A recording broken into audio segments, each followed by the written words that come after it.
Hey, and welcome back to the channel. I know it's been a while, but it's not like I'm a big channel. Don't have really much to go through, but I am thankful for what I have.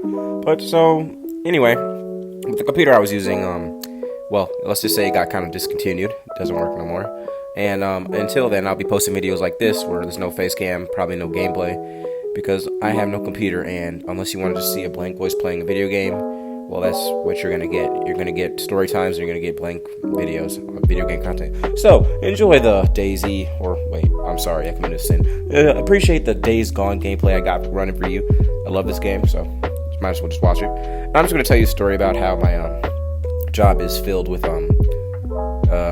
let's just say, not really well taken customers.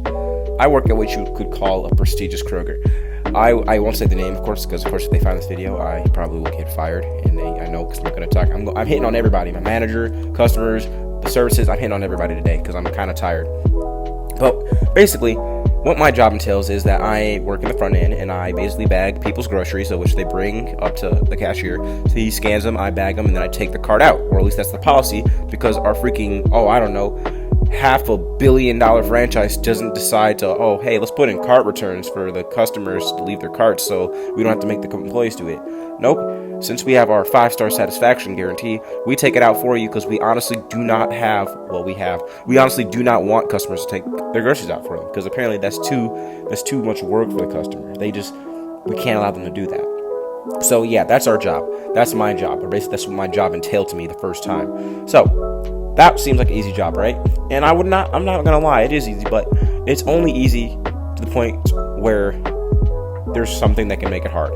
And for that case, it's the customers and the managers. The managers, for one, can make such an easy job feel not only like a tormenting 8 hours, but they can make it feel so longer than what it's meant to be. And they can also make it longer than it's meant to be. I have not worked a single closing shift where I've actually left on time.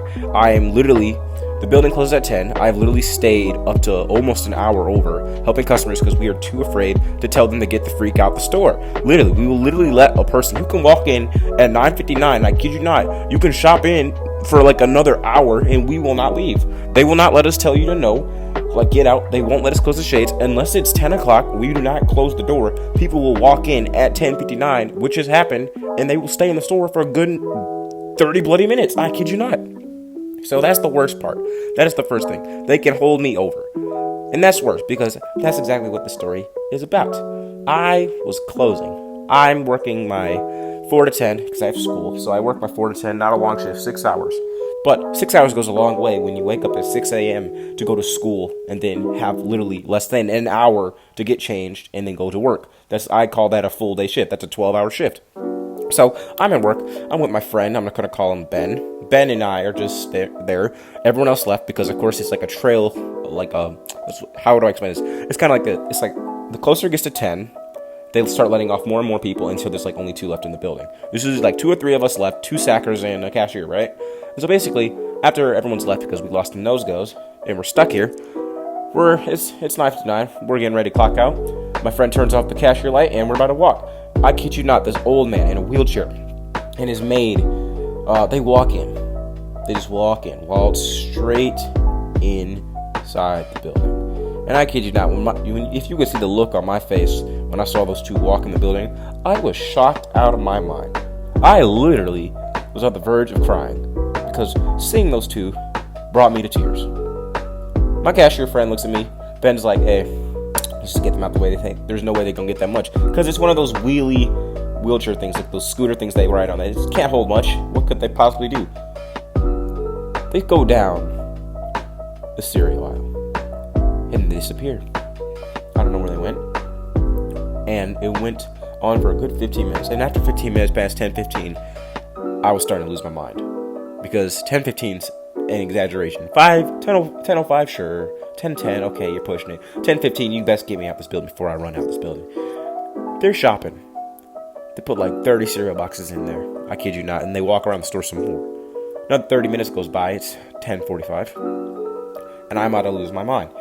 Just to go over and see these people have not only stacked groceries on top of this stupid wheelchair cart. I don't know how they even did this. They stacked stuff on the wheelchair cart. The bottom is completely supported by cereal boxes. It's like a freaking Fortnite Warzone fortress. It's literally a monument of stuff. And they come up here. This freaking tower of groceries taller than the gosh darn girl pushing or walking with the wheelchair. And I'm thinking to myself, yeah, I'm not thinking anything. I'm literally brain dead at this point. And so they walk up and we start scanning the items. And we do it pretty fast. It's the fastest I ever sacked in my life. I was scanning groceries like I was Sonic on steroids or some methamphetamine, bro. I was going hard. I want to get out of here. My dad probably already left me because, gosh darn it, he's been waiting 45 minutes for me to walk out the stupid store. And so I'm just scrambling groceries, and eventually we're done, right? This woman has the audacity to tell me with like the last 10 groceries, can you make sure to bag them light? And I vividly remember back to shoving like 30 things in one bag, like 30 cans of green beans, peas, corn, whatever you can fit in that thing into one bag. There's like 30, and I double bagged it. And I just vividly remember that. And I'm just thinking to myself, ain't no freaking way I'm going back in there. Because it's already under like, tons and tons of stuff under this cart. And so basically, I ignore the fact that she said that. I sack the rest of it lightly. 10 things, like 2 per bag, right? And that was probably the worst mistake of my life. Because when I was done, they checked the stuff. They checked it. And they saw how much stuff I had, like, double bagged. And usually, double bagging is a sign that, the bag's heavy because you have to double bag it so it didn't rip through the first one. They tell me. They look me dead in the eye. Can you rebag all this? Again, please. My soul never strayed further from God at that moment. I kid you not. If God had not been on my side that day, they would have wiped 2 bodies off the Kroger with the seafloor. I kid you not. They would have been throwing bodies in the freezer, bro. So I pick up the bags. Good 30 to 40 bags, and I turn that 30 to 40 into 60 to 80. By the time I did that, it was 11:05. I leave at 10. The store closes at 10. These people are still here. And that's not the end of the story, folks. We're getting ready to cash them out, have them pay for their stuff. She swipes the card.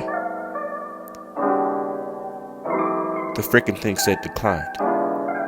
It's a good $540 worth of groceries.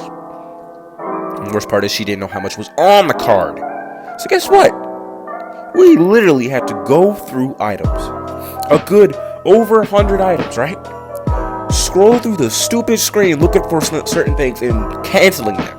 She took a good $100, got it down to like $460 or something, right? And then slants the card in. It goes through.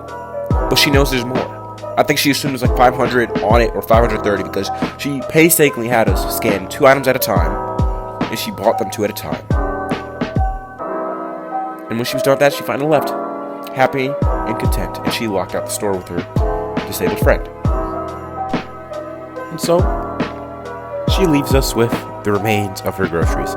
The groceries of which she did not purchase because she could not afford them.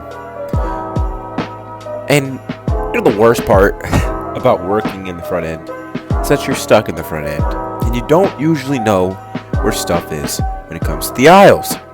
And they make us do this little thing called putbacks. That's when we take items that the customers don't want but somehow decided to bring up to the front. And we take those items and we painstakingly search the whole store for that one specific item and put the item back. So guess what? My manager's still standing there. She goes, "Can you put these back for me?" I'm looking at her like she's crazy because I know she didn't just ask that. But she did. She did. And she pulls up a basket, drops stuff in there. She tells the cashier, "You can leave." But he says he's not going to. He said he's going to help. Ben's a nice dude. He says he'll help. And so we search the store for these items. We searched the whole store. And there's like 3 left. It was a good 20 items that she didn't buy. And after we finally got it, it had been like 30 minutes. It's like, what, 11:35, I think? I think. And so, like, I'm just thinking to myself, oh my God. We can't find these last couple items. So guess what? We leave them in the back of the store. and we just put them somewhere random. I kid you not, we threw them boys in the back of a shelf of cereal boxes or something. I don't care. It was like some lotion, freaking apple peas or whatever they're called, and some chips, bro. We were done, bro. And then my manager goes, all right, you can leave. I left that store at 11:35. I have school tomorrow. I left the school at 11:35. Probably the worst backache of my life. My friend Ben looked at me like he literally had just crapped himself multiple times. Was on the verge of collapse. We walked out that building together in unison. Our boss waved to us, said goodbye. We ignored her completely. We walked out that building. We looked at each other. No words. We both just walked out separate ways, went to our car. My dad looking at me. He's looking at me like I'm crazy. Like, what the frick are you doing in this store so long? I looked at him and just said, drive me home. So we come home. My mom sees me at the door. It's 12 o'clock. Where have you been? Been working, Mom. Been working real hard. And I go to bed. You know what I do? Sleep for a good measly 6 hours. Wake up the next morning, go back to school. So yeah, that's a story. One of many I have about my job. Kroger with a C. Because I gosh darn know for a fact that I ever have to do a freaking 10 o'clock shift again, and I'm up there till 11:35. I'm gonna be on the news committing arson. I kid you not. And that's it for this story. My journey of I don't even know what to say. My journey of pain, and I have a lot more pain when it comes to this job. So I'll see you in the next video. I'll try and post every day. If I don't, I'll post the next. And if I don't, well, I'll try and post when I can. So like and subscribe, and I'll see you in the next video.